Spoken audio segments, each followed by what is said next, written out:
Hello and welcome to Why It Matters. This is our second recording of 2021, and we try incredibly hard to be self-aware, and hopefully for listeners who or watchers who have followed us as we've launched this, you've had the opportunity to listen to the Why It Matters that immediately preceded this. My name is Tracy Kronzak. As always, I'm here with my stalwart companion, Tim Lockey. Hey, everybody. And we are like just incredibly overwhelmed, but also very enthused to have today's discussion because coincidentally, with no sort of planning around what was going to happen in the United States, we are recording on Monday the 11th.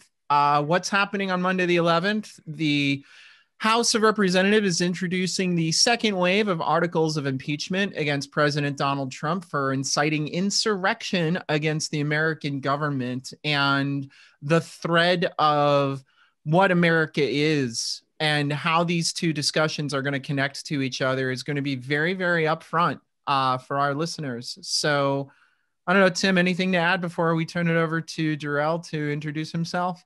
Nope, it's a wild time. See what happens next. Yeah. Holy cow. That's it. I love how you're just like, Tracy's super verbose, but now we're just going to be like, yeah, it's a wild time and everything's nuts. Exactly. I mean, welcome to 2021. It's off with a bang, right? So, yep. Well, I'm ecstatic to get this conversation going. Darrell, I would love to have you introduce yourself and talk a little bit about why and who you are, where you are, and what you're doing. And feel free to be as colorful or elaborative as you want or need.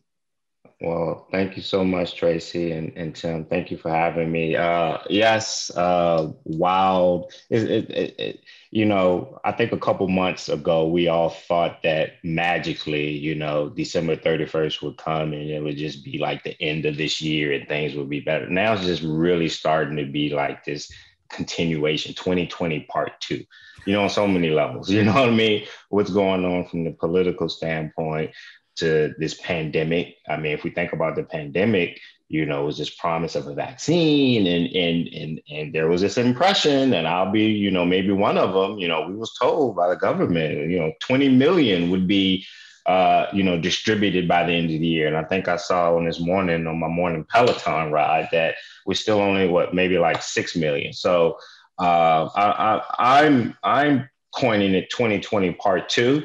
And maybe 2021 to actually start summertime. Yeah, I don't know if any of us can deal with another summer with some of this going on, but thank you all for having me. My name is Darrell Booker. What is my overall title for myself? I'm terming myself a tech strategist nowadays.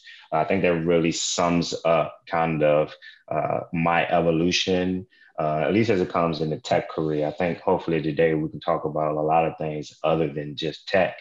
But I hate to say this because I feel like I'm telling my age, 26 years into tech, I guess an OG of the tech thing. But I started very, very, very early. So everybody always asks, well, how did you get started in tech? How did you know? I'll tell you a really quick story. My dad was the type and still is. Anything of his, first of all, you shouldn't touch it. But if you touch it, you better put it back exactly how it was so that he doesn't know you touched it. So I remember he brought this thing called a computer. And I was very much the type that I grew up in Richmond, Virginia. Summers are extremely hot and humid. So my friends would come and ring the doorbell, say, Darrell, come outside. And I said, no, I'll come out after 7 or 8 when it cools down. So during the day, I was on this thing called a computer. And, I thought I was breaking it and I thought I was doing stuff to it. And all I knew is by 4:30 when my dad pulled up in that driveway, that computer better be exactly how it was. But literally, no, that was me learning DOS and, Windows and, on these different things. And that's really where, I kind of grew the passion for it. And then, I think that was that on an amber screen or did they, it, was that pre-color monitors? I think it was color. It was I think I had a 286 or a 386. What is that Pentium? The early ages of stuff. You know what I mean? Right. And it was pre internet. What was it like it's called like a BB site or something? It would dial up. Oh God, yeah. Yeah. I had an Apple IIc, and I learned. My father wanted something to do checking on the computer. True story. Like I spent like weeks creating like some stupid crazy version of Quicken in Apple Protos that my father was using for his like checking account just from scratch. Like it did all the math, it did everything. Yeah, I never told that story, but yeah, I still have that floppy somewhere, and it's like dad finances. And you load it up and it gives you the previous balance and it tells you like where you're going. Wow. Yeah. That was a real program, man. Yeah. I played Pango. Like this dumb game that like was on 2 floppies called Pango. That was my the fact that you all even said the word floppy, I haven't even heard that term in years. If anybody's watching this now, that's probably under the age of 25 or 30, they won't even know what a floppy disk is. It's amazing. But yeah, so I mean, anyway, went to college, went to a historically Black college and university, Hampton University, but did not finish at Hampton. I went there for about 2 years. There's a couple of reasons why, but one of them is my family couldn't afford it. Hampton's actually a private university, so I kind of got there. I was like 20 points away on my SAT from getting a full ride. So came home after the 2 years, went to community college, and another funny story, I went to a temporary agency because I needed a job in the summertime. I was always one of those type that, about 16, I had a car and I was working and things. So I knew when I came off of college, I needed a job. Went to a temporary agency, and because evidently I could type fast 50 words a minute or whatever, they said, we're going to put you on the help desk at Department of Corrections. Somehow typing fast correlated to working on the help desk. So literally that was the Department of Corrections. That was the start of my tech career. And there's 2 things that came out of that. Is one, I think that developed this skill set of being able to listen and not just be the nerdy geek. I've been told a lot of times, Darrell, you're not like a typical nerd. I was like, yeah, no, I can, I have people skills.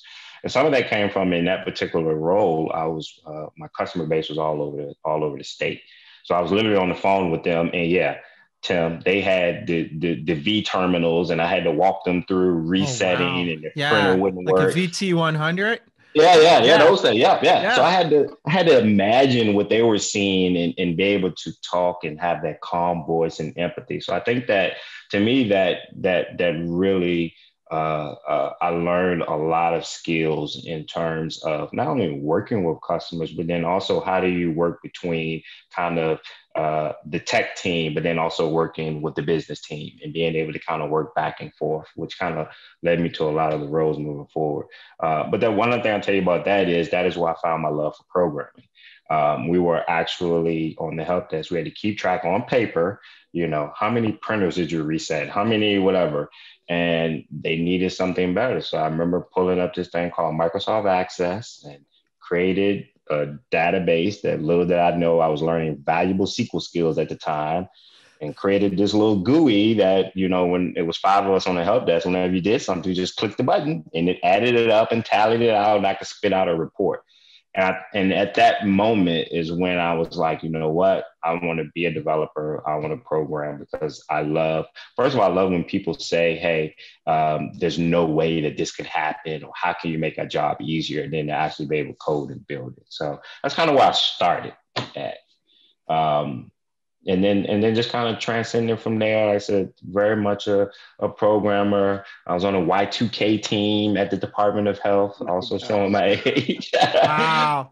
Yeah. So the movie Office Space really resonates with you. Oh yeah. Very much so. Very much so. I was running around keeping track of all the computers, because if something happened on January 1, 2000, we had to know where they all were. So So I just, over the years, just really, really grew my skill set. And one thing that's really great about the tech field is, and I'm definitely one that you can look at it for and say, this is one of the one fields that you can literally learn as much as you want to learn. As long as you got a device, as long as you got an internet, you can learn how to do so much, and you don't necessarily need to go to eons and eons years of school to be able to get those skill set, which is why that is some of the message when I do get to be able to speak, especially to youth, and especially to our Black and brown youth. And I can be able to say, like, look, even if college isn't for you, I'm not sitting here telling you don't go, but even if it isn't, here is one field that you can get into to where you have the full power to be able to learn as much as you want. And I tell them too, I'm witness to it in terms of there has been, because I've been in different positions as CIO, CTO roles where I, hired plenty of people. There's plenty of people that I'd hired, young talent that could actually show me that they could build and do something over said person that had this degree and really couldn't articulate what he was able to do. Yes, you have the degree that shows me you can take tests really well and you can pass classes. But on the other hand, can you build this VNet? Can you set up this database? Can you do all these things? So, it's a great field, and I absolutely love to be in it. I have so much to say in response to that. I thought I was in grad school. I thought I was starting in philanthropy, but I was also building an access-based donation tracking, tool for our foundation, and parlayed that in the FileMaker Pro. Yeah, that's amazing. I think let's connect this to something that you're doing right now. Okay. I want to ask you, when we first met, we were working, we were talking about Microsoft Tech Acceleration for Black and Brown communities. And, we kind of claimed that sort of instigator in chief kind of title in our professional worlds. And what I'm connecting all of that history to is the story that you told me about how Tech Acceleration came to be. Right. And I'm also connecting it to something Tim said right before we hit record, and that is the dearth of representation in the tech industry. So I'd love to hear that story again and frame it in the context of like what you just said. And that is, I will hire somebody who shows me they can hustle 10 times over 10 with somebody who has just a degree that like shows me they know how to take tests.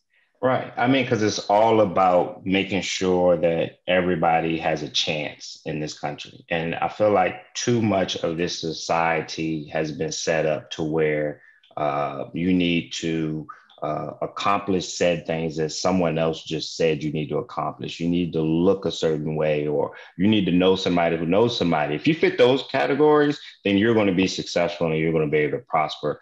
And then there's just this whole other group of people that just get left out. And I know for me, I kind of merge a lot of understanding of where, a lot of the divide is in this country when I got into some nonprofit work. And, that was just prior to me joining. And I was CTO for a small nonprofit. And this was a nonprofit where, I'm C-suite. The CEO was also Black. And to be flat out, I could see where we as a nonprofit was being treated differently. Not only by the people who was leading it, but then also by necessarily the demographic that we were serving. So, How does that, what does that mean? Like treated differently, how? And basically treated differently, definitely in terms of funding. And there's a stat that Black-led nonprofits receive unrestricted funds at a 76% smaller rate than white-led nonprofits. And when we talk about unrestricted funds, that's key, because that is typically the funds that you then do those other things with, i.e. tech. Including funding technology. Yeah. Exactly, Yep. exactly. So, I know for us, we got very little to zero, unrestricted funds. Um, I also think that, now I think I know, we were looked at differently in terms of not necessarily could we run this nonprofit, um, and honestly, this is just some of the racial things that we deal with in this country. That if you don't look a certain way and you don't come from a certain background, you can't do the job. Therefore, we're a funder, we're this philanthropic company. We say we help, so yeah, we're going to help. Here's $10,000. But on the other hand, your other grantees that we know exactly the work that they're doing and what they're going. It's no problem for them to get 6 figures, 7 figures, etc. So, that's some of the things, Tim, and uh, that's some of the passion that when I joined Microsoft is okay. All right, here's this guy who's been techie, really deep. I love to build mobile apps. I love Apple. I can build stuff. But then also understanding from the nonprofit world, where we can lean in more. So, Tracy, to your question, as we kind of look back at last summer and the killing of George Floyd, and then just the protests that erupted, and I'll tell you firsthand. Let me tell you this: that as a Black man, to actually see what happened across the country. I was not only incredibly inspired because I had never seen anything to that scale. There was a few riots. I remember after Rodney King, but it was very isolated. But to see the entire country and to see so many people, it wasn't just Black people in the street. It was white, it was brown, it was uh, straight, it was gay. I don't care what the races were or the ethnicities or demographics. Everybody was standing up and fighting for something. And uh, you know, for someone who's grown up in Richmond, Virginia, the home of the Confederacy, and I can go on for days and some of the racism that I experienced, KKK level type of racism at an early age of 8 to 10. That actually the protests this past summer triggered something. I had a conversation with my dad about it that I never had before. But to see some of those, what happened over the summer, to bring back all those feelings to the first time ever in my professional life that I've been unfocused at work. We all have things that happen. You know what I mean? Something's going on with a significant other, or all these little things that happen in your personal life, and you're kind of a little distracted at work. And then a lot of times it's kind of once you get to work and you start working, you forget about that thing that happened until you get home, and then you get smacks in your face. This was the one time for me where I was literally 1000% distracted at work because I felt like I was kind of living two different lives. Here I am, this Black man who, I have people out in the street fighting for me and mine. You know what I mean? But then I had to step into corporate Darrell hat and just kind of ignore all the things that went on. So, um, you know, our CEO put out a lot of public racial equity commitments.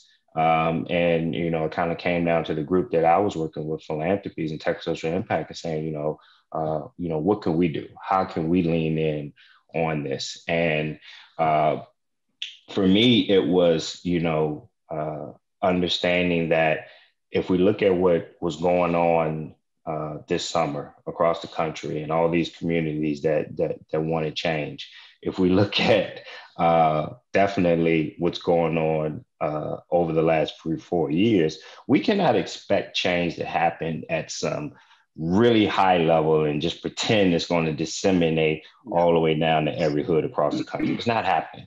So we really need to put something together where we look at communities across the country, at the individual communities, in the hoods. Let's narrow down the zip codes and be able to say, okay, what is the work that we can do in these particular areas? How can we uplift the people that's in these communities so that they can continue to do the work that they're doing?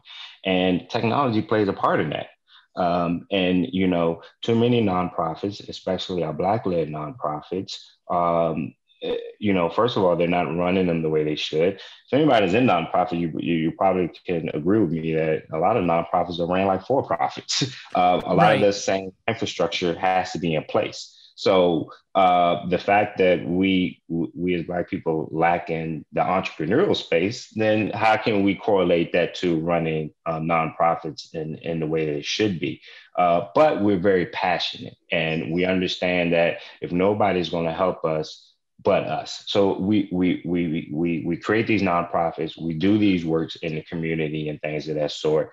But we kind of hit a wall, and that wall is either in terms of, we're not able to have the biggest impact. We can't go as deep as we want to, or we can't go as far as we want to.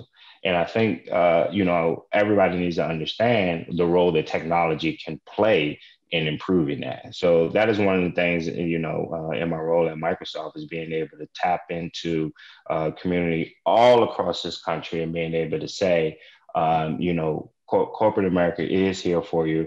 Here are some ways that we can be able to help you with your tech adoption and acceleration. So that's that.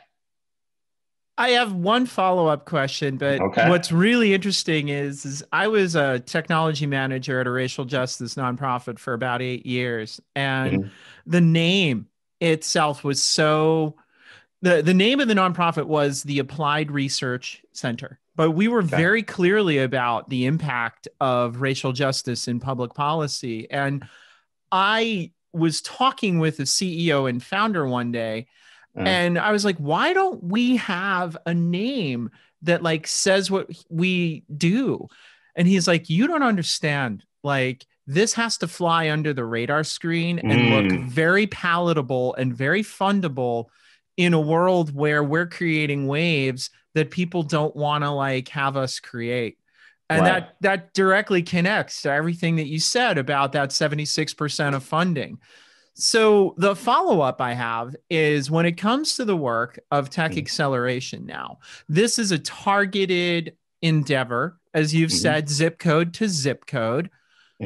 What has been the response of the organizations? What have been the sort of challenges, and what have been the observations that you've made, taking essentially corporate power and privilege and going zip code to zip code and saying, we're here for you? What does that look like, and what's played out there?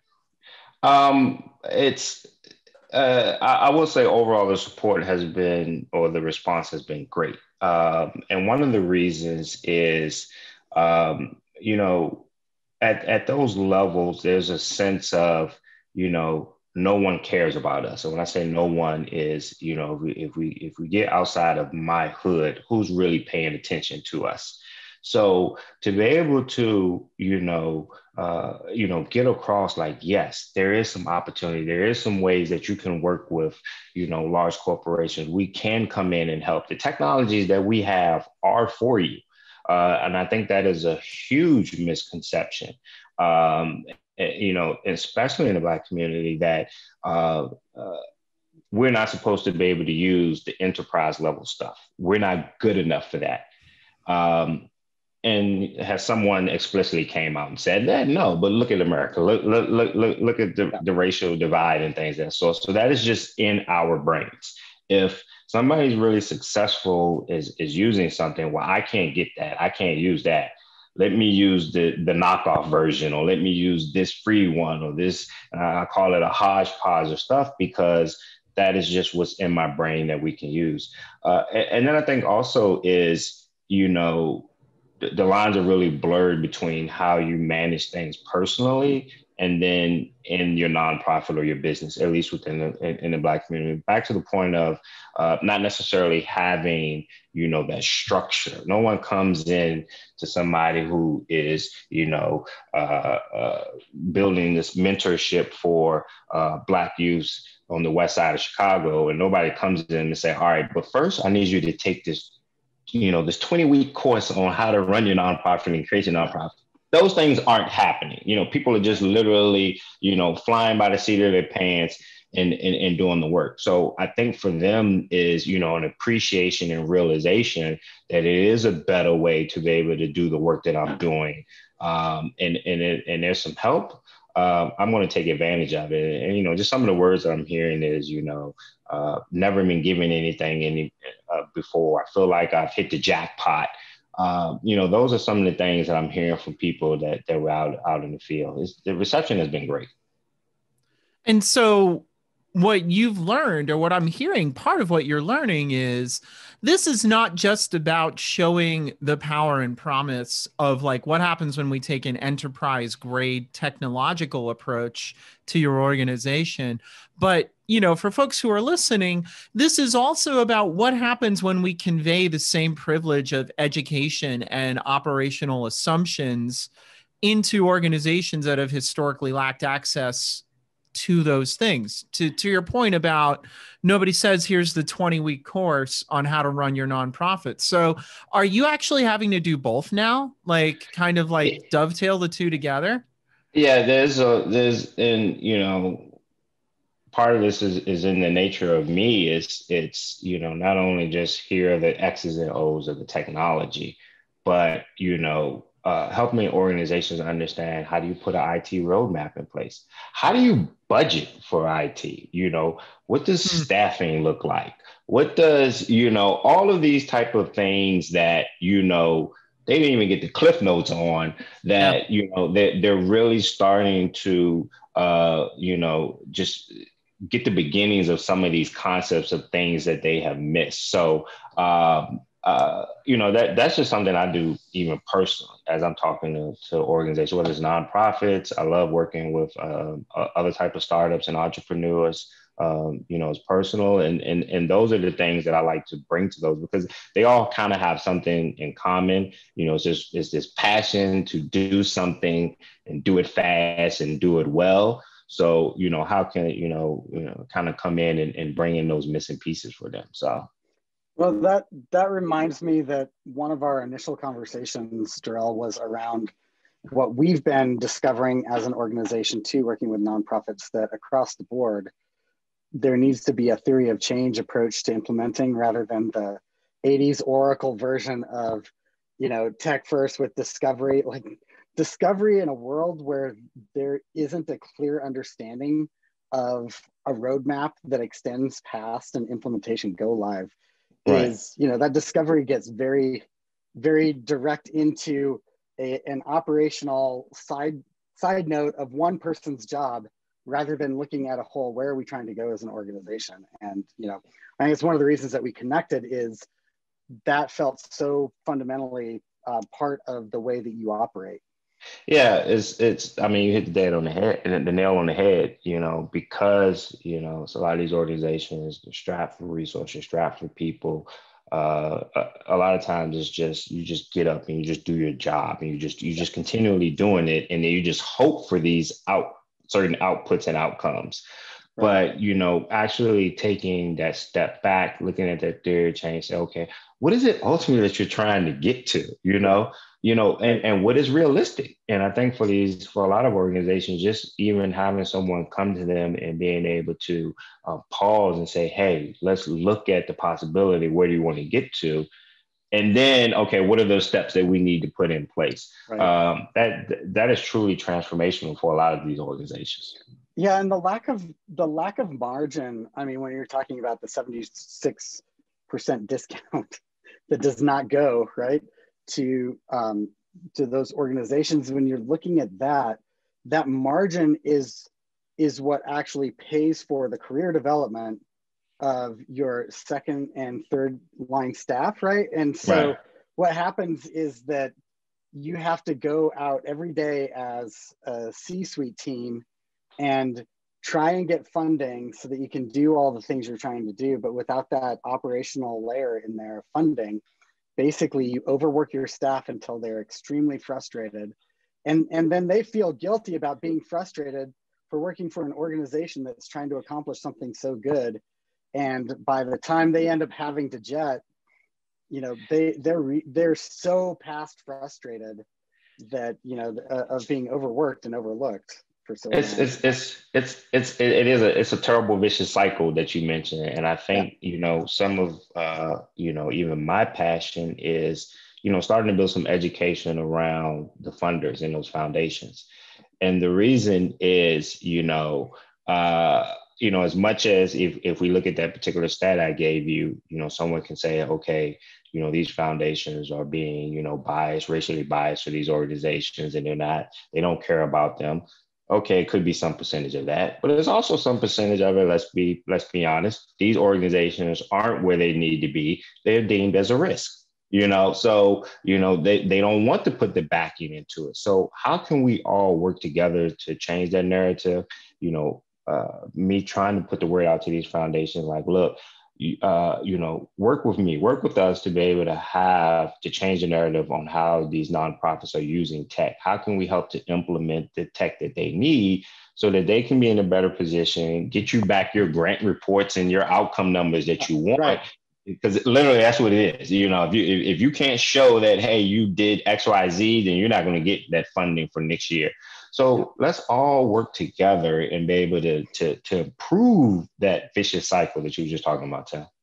Yeah, no, and I couldn't agree more. We were talking with Lori Freeman last month, I think, about the need for, on the one side, you've got platforms marketing that tech is easy.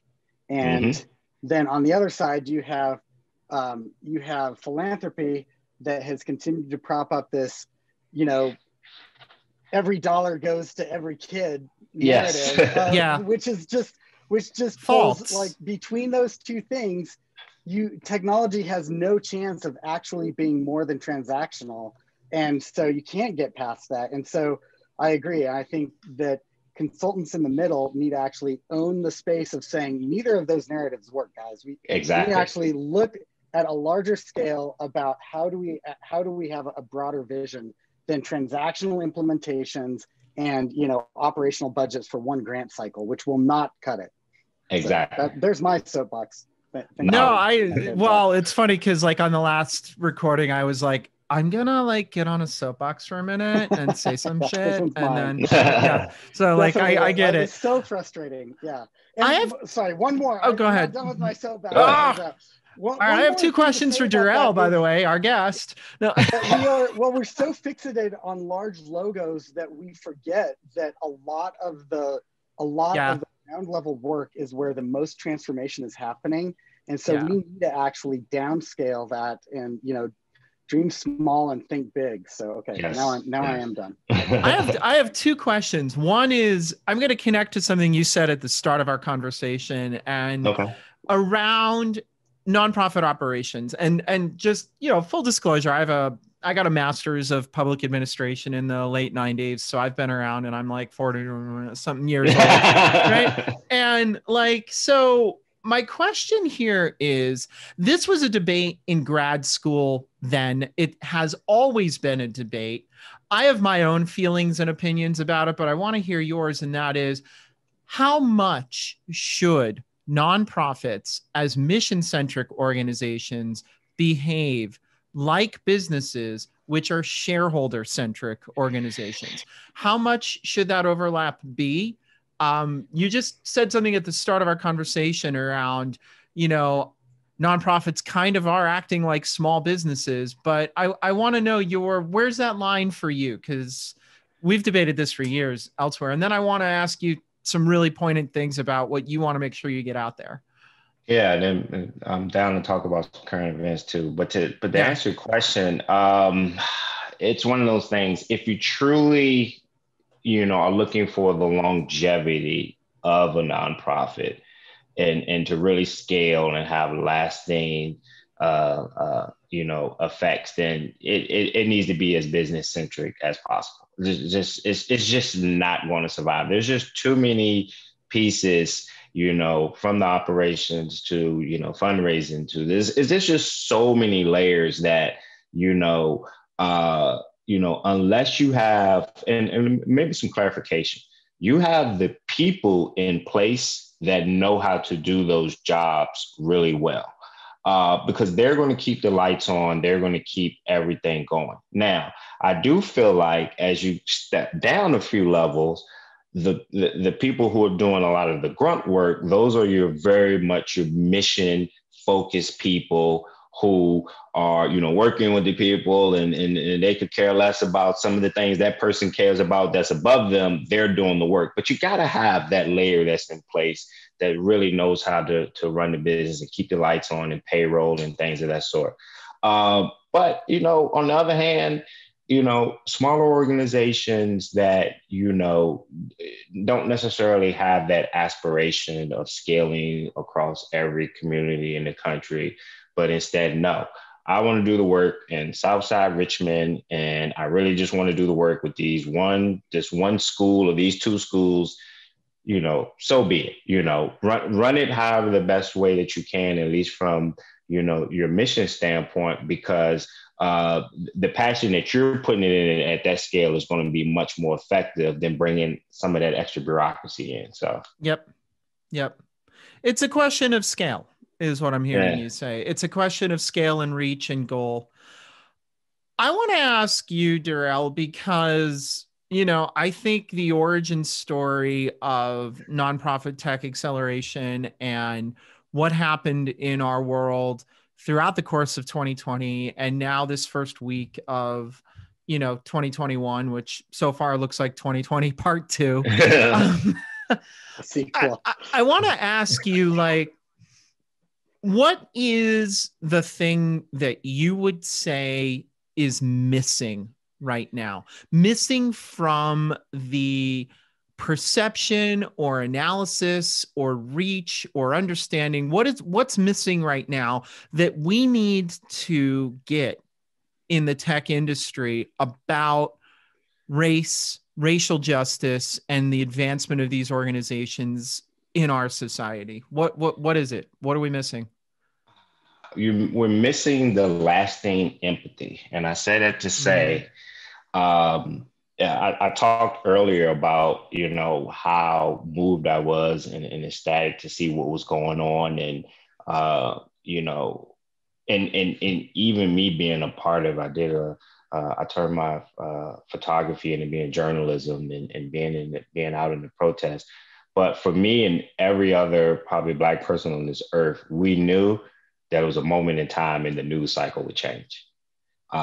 And I think that was missing. And, there was a lot of, allyship and all these things that were happening during that time. And we stand with you and we're here for you.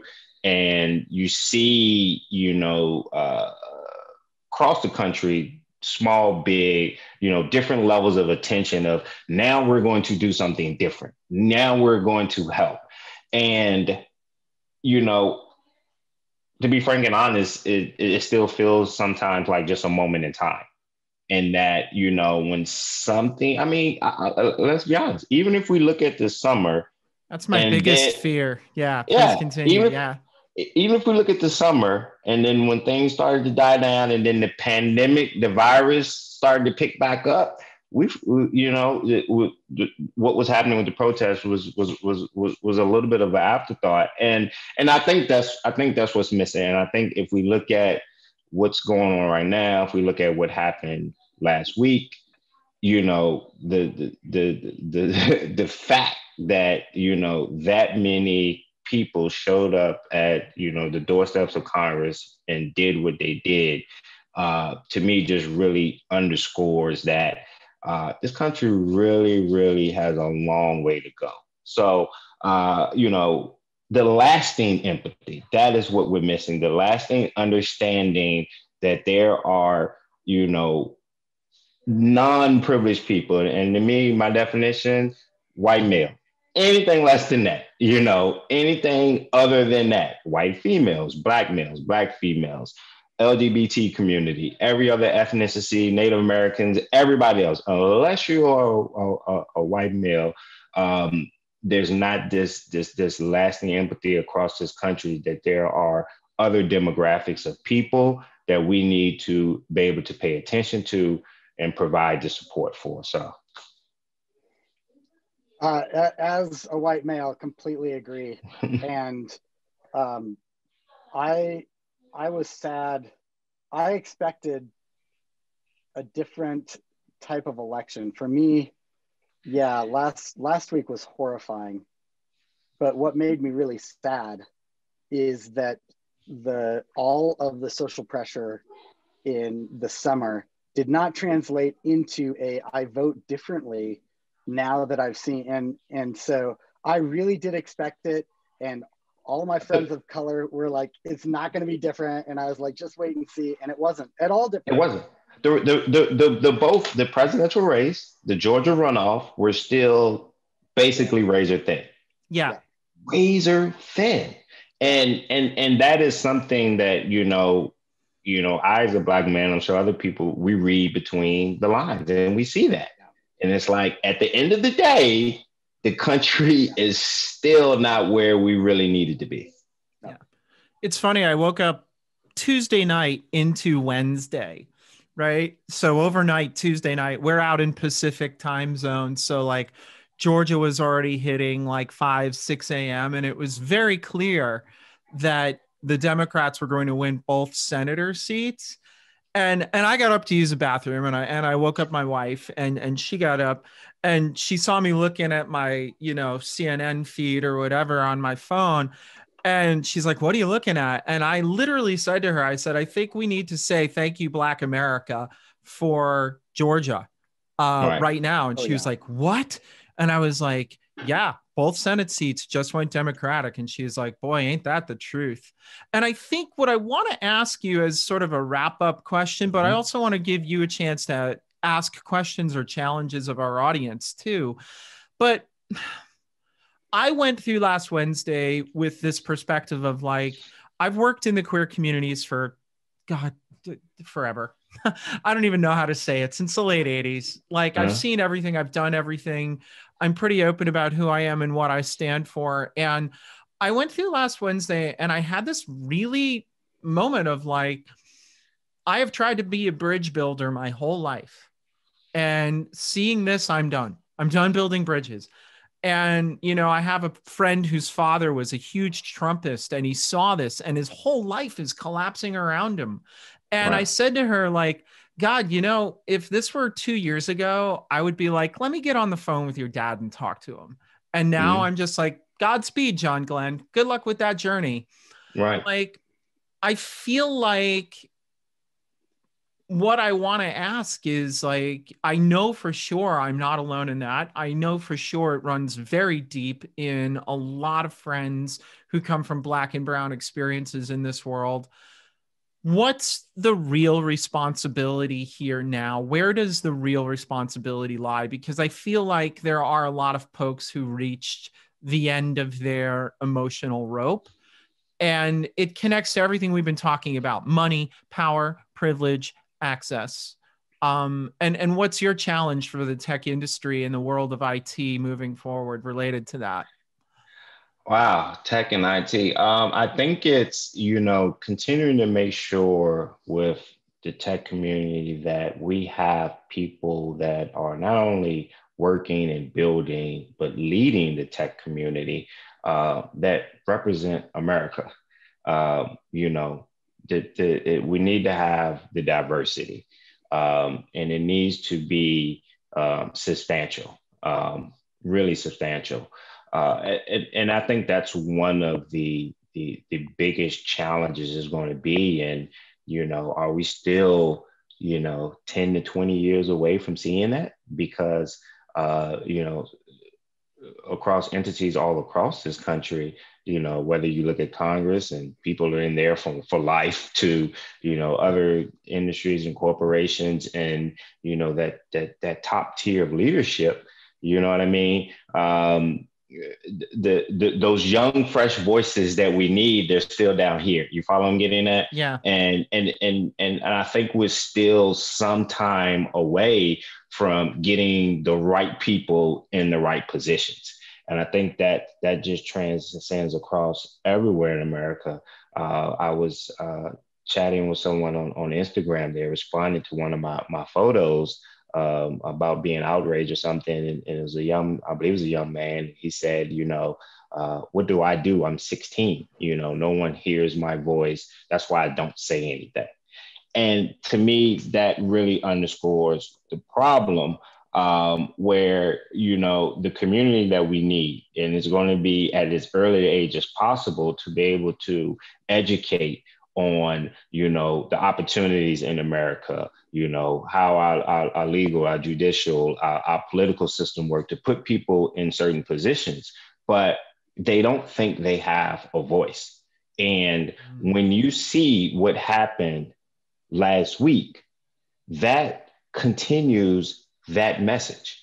You know, when I guarantee you, and anybody, black, brown, or anything, can, you know, go into a bar and say something. If a bar fight breaks out, that person is getting arrested. You've incited a mob. You know, you're going down. But when the president can say what he say and lead people to Congress and literally just walk in, you know what I mean? And you know, rest in peace to the officers that passed away and things of that sort.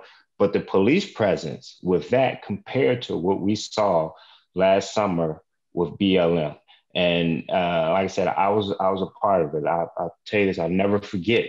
It was early days of protest. It was a Saturday. It was organized. We started at the Capitol in Richmond, and we was marching towards the Confederate monuments, and we were escorted by the police. Mm-hmm. It was very organized. Yep. They escorted us through the city to the monument. We got to one monument, a black man, a veteran, I'll never forget, in the Marines. He spoke, everything was great. And then all of a sudden, out of nowhere, and it was thousands of people out here that day. We were literally surrounded by police, and tear gas just ran out of nowhere. And it's, you know, unlawful assembly, you got to go. Tear gas, pepper spray, you know, me personally, multiple times. And I was just a photographer out here trying to capture these moments, and literally just assembling in a park. You was met with the full force riot gear, state police, you know, tons of equipment that I've never seen before in my life. But we watched what happened live unfold on national TV in DC. DC is supposed to be the most sacred city, to where we're under the impression anything goes down in DC, you got bombers coming, you know, the whole shit's coming to be able to protect DC. Mm-hmm. But look at what we saw. So when I go back to that 16-year-old and all those other people, those other youth which we need to be able to lead our country in the future, they're looking at these type of things and saying, we don't have a voice. So that is how we got to be able to, you know, change the narrative in this country. And if anybody's young that's, you know, listening or looking at this, you know, your voice is the one thing that you have. Don't think you don't have it. You know, you just have to find other ways, you know, to be read, to be heard, to be seen, etc. Because we have to put the right people in positions to be able to lead this country in the right place, to lead our tech companies in the right place, so that you know, some of the things there's practices that's happening with tech companies that we don't appreciate. Let's get the right people in place so that, you know, the America that we want, we can see one day. So that's why it matters. You know what I mean? Yeah.